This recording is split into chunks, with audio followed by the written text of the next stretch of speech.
I'm in Cambridge, England, in front of the Round Church. And it's an old church, about 900 years old. And you can see that it looks really cool and ancient. But not quite.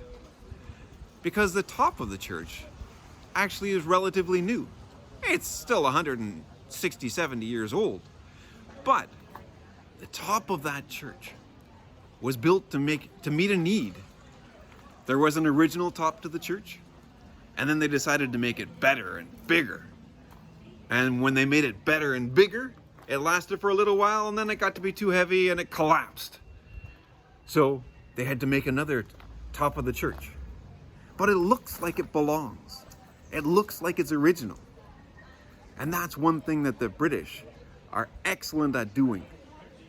They come up with an idea and say, we have this need. There's this thing we've got to do because what we're doing right now isn't working. And so they build something new. They build a new tower. But then they make it look old. Maybe put some ivy on it. And they say, look at that. That's been there the whole time. That's old, that's ancient, that's the way it's always been. Even though it may have been a revolutionary idea that they've just implemented. We're in a similar spot in our church's life, where there are needs that we're not meeting.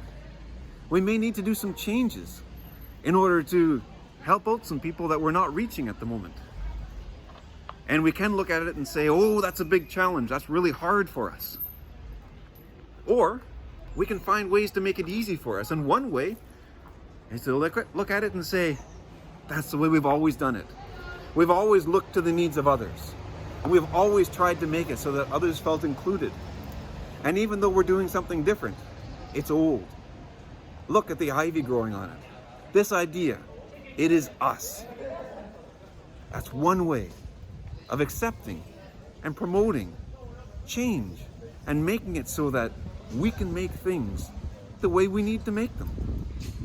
And accept that this is our community of faith.